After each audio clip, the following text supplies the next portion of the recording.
नमस्कार मित्रांनो, आपल्या या रांगोळी अक्षरलेखन भाग 7 मध्ये आपलं सहर्ष स्वागत आहे। या रांगोळी अक्षरलेखनामध्ये आज आपण या भाग 7 मध्ये शिकणार आहोत अक्षर प, श, फ, न, ए आणि ऐ ते कसे काढायचे, काय दक्षता घ्यायची आहे काढताना, या सर्व गोष्टी आपण आज शिकणार आहोत। तर पहा, यापूर्वी आपण सांगितलेलं आहे उभ्या रेषा आडव्या रेषा ज्या आहेत बेसिक स्ट्रोक्स ते तुम्हाला व्यवस्थित जमले पाहिजेत।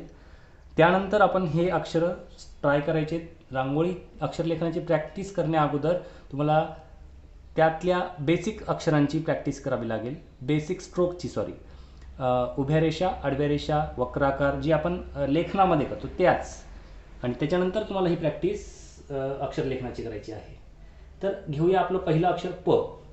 प मध्ये आपल्याला सुरुवातीला रेषा मारलेल्या असतील, त्या रेषा मारलेल्या असल्यावरच तुम्ही प्रॅक्टिस करा। आता माझी खूप प्रॅक्टिस झाली आहे त्याच्यामुळे मला आडव्या रेषा असतील उभ्या रेषा असतील अगदी व्यवस्थित जमतात। तुम्हाला त्या पहिले काढून आखून घ्यावे लागतील, त्या आखल्यानंतरच तुम्ही अक्षरांची प्रॅक्टिस करा। आता तुम्हाला माहिती आहे 5 टूल एवढं आहे, 2 3 4 5 म्हणजे एवढ्या साधारणतः या टूलने 1 इंची टूलने त्याच्या 5 मापा एवढं आपल्याला अक्षर काढायचं आहे। मी ते कंटिन्यू मला प्रॅक्टिस असल्यामुळे मला ते जमतं। आता मी प काढतो, इथं सुरुवातीला घेतो आडवी रेषा, ही घातली आडवी रेषा। मी आडव्या रेषेनंतर याच्यातला पहिला स्ट्रोक असेल तो मी बरोबर इथून म्हणजे या रेषेच्या आडव्या रेषेच्या थोडंसं समोरून इथून सुरुवात करेन। उभी रेषा आणि कर्व असेल पहिला स्ट्रोक, उभी रेषा आणि ही उभी रेषा म्हणजे इथं क्रॉस आला, ह्या क्रॉसलाच मी इथं पुढे कंटिन्यू करतो। हा झाला उभी रेषा आणि हा पहिला स्ट्रोक असेल प चा, आणि मग ह्याच उभ्या रेषेसारखा ह्या सरळ उभ्या रेषेसारखी सरळ इथं उभी रेषा, पण ती इथपर्यंत न काढता मी याच्या इथपर्यंत खालीपर्यंत घेईन। हा झाला प। पहा, ह्या प मध्ये ह्या दोन्ही रेषा ज्या आहेत त्या अगदी पॅरलल म्हणजे सारख्या समांतर असल्या पाहिजे। आपलं अक्षर चुकेल, ही जरी रेषा क्रॉस झाली तरी आपलं अक्षर चुकणार आहे। ओके, ह्या दक्षता तुम्हाला बाळगायच्या आहेत। आडवी रेषा जरी आपण पहिले काढली नाही, आपण पहिला स्ट्रोक हा काढला आणि दुसरा स्ट्रोक हा काढला, नंतर आडवी रेषा दिली तरी रेषा देताना इथून सुरुवात करायची नाही, रेषा देताना ह्या स्ट्रोकच्या थोडंसं मागून सुरुवात करायची, तर आपलं अक्षर जे आहे प ते सुंदर दिसणार आहे।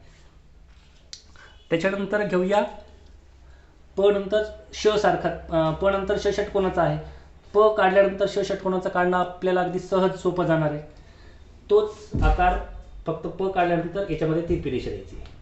हा झाला श, श षटकोनाचा, याच्यामध्ये काही वेगळं असणार नाही। तिरपी रेषा फक्त जी आहे ती ह्याच्या सारखी जाड नाही तर अगदी बारीक येईल, कारण तिरपी रेषा आपण जी अँगल त्या याच्यामध्ये पकडलाय त्याच्यामुळं ती जी रेषा आहे आपली म्हणजे बारीक आलेली आहे। आता श नंतर आपण घेऊया फ फणसाचा। हे आकार का घेतोय आपण सारखे, तर आपल्याला समजायला इझी जातात, काढायला इझी जातात, सोपे जातात, म्हणून आपण त्या अक्षरांचे गट सारखे केलेत, आकारानुसार सारखे केलेले आहेत। श झाला, श नंतर फ घेऊया। फ ला सुद्धा तोच स्ट्रोक असणार, उभी रेषा कर्व पहिला स्ट्रोक, त्याच्यानंतर सरळ उभी रेषा प काढू घेतला आपण। तिसरा स्ट्रोक काढताना मात्र आपल्याला लक्ष द्यायचे आहे, लक्षात घ्यायचं इथून न सुरुवात न करता त्याचा पहिला स्ट्रोक जिथं संपलाय तिथून आपल्याला सुरू करायचा आहे आणि असा स्ट्रोक आपला आला पाहिजे फ चा। ओके, आणि मग डोक्यावरची शिरोरेषा, शिरोरेषा काढताना दक्षता घ्यायची, ती पूर्ण या आकाराच्या थोडंसं पुढे आलं पाहिजे, या आकाराच्या थोडंसं पुढे आली पाहिजे। जर का आपण ही रेषा इथपर्यंत घेतली पहा, तर फ चं जे सौंदर्य आहे ते आपल्याला व्यवस्थित दिसणार नाही फ, पण पूर्ण रेषा जेव्हा आपण घेऊ तेव्हा ते फ सुंदर दिसेल। किंवा इकडची रेषा आपण इथून सुरुवात केली तरीही आपला जो अक्षर आहे फ तो सुंदर दिसणार नाही, म्हणून ह्याची दक्षता तुम्हाला घ्यायची आहे। व्यवस्थित अक्षर जी आहेत काढताना स्ट्रोक आडव्या रेषा असतील उभ्या रेषा असतील ते परफेक्ट आणण्याचा प्रयत्न करा। आता एक तुम्हाला इथं दाखवतो, याच्यामध्ये प श फ। आता याच्यानंतर आपला न घेऊया,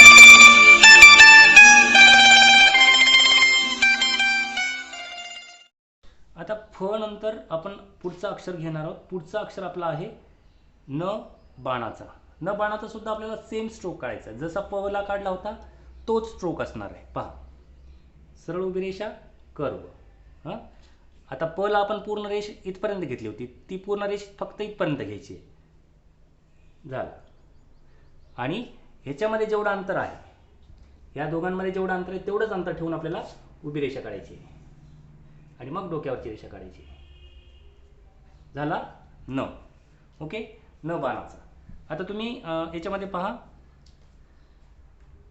जे अंतर आहे आपल्याला ठेवायचं आहे दोन रेषामध्ये, दोन रेषा. आता या दोन रेषामध्ये अंतर किती आहे, तर एक टूल व्यवस्थित म्हणजे आपली एक रेषा त्याच्यामध्ये कशी बसली पाहिजे, सुटसुटीतपणे बसली पाहिजे. समजा मी याच्यामध्ये एक रेष काढली तर ती सुटसुटीत बसली पाहिजे. याच्यामध्ये सुद्धा मी जर एक रेष काढली ती सुटसुटीत बसेल. त्याच्यानंतर याच्यामध्ये सुद्धा सुटसुटीत बसेल. एक रेष काढली तर आपण दुसरी रेष काढता येणार नाही, एकच रेष मावली पाहिजे, एवढं अंतर त्याच्यामध्ये ठेवायचं. याच्यामध्ये सुद्धा पहा, अंतर जे आहे ते सुटसुटीत एक रेषा मावली एवढं त्याच्यामध्ये बसलं पाहिजे. बघा, तीनही स्ट्रोक अगदी सोपे आहेत. पहिली रेषा, दुसरी रेषा त्या उभ्या रेषा असल्या पाहिजेत, सरळ उभ्या रेषा, पॅरलल उभ्या रेषा असल्या पाहिजेत, तरच आपलं अक्षर जे आहे ते आपल्याला सुंदर दिसणार आहे. त्याच्यानंतर फ, श, प काढला, श काढला, फ काढला, न काढला, ए एडक्याचा आणि ऐ ऐरणाचा. पहा, हे अक्षर जरा काढायला तुम्हाला अवघड वाटतात, ते अगदी सोपे आहेत. मी तुम्हाला इथं काढून दाखवतो. हा पहिली मी आडवी रेषा घेतली, त्याच्यानंतर प सारखाच आपण सरळ उभी रेषा घेतली आहे. आता इथं काय करायचं आहे, हा स्ट्रोक न घेता पहिले हा स्ट्रोक घ्यायचा. जेवढी ही रेषा काढली ना तेवढीच रेषा आपण काढायची. काढली, त्याच्यानंतर इथं तिरपी रेषा आपल्याला काढायची. ओके, ए. याच्यामध्ये हा जो स्ट्रोक आहे आपण उभी रेषा, तो क्रॉसही घेऊ शकतो. आता बघा, हे ए झाला, ती ऐ काढून दाखवतो. आडवी रेषा, ही उभी रेषा, ही उभी रेषा आणि थोडासा कर्व, थोडासा कर्व घेतला. उभी रेषेवर थोडासा कर्व घेतला, आडवी रेषा नाही घेतली, कर्व घेतला, बरोबर. आणि मग इथं तिरपी रेषा काढली. हा झाला. आणि याच्या डोक्यावरती आपण असं एक हे काढला, हा झाला ऐ.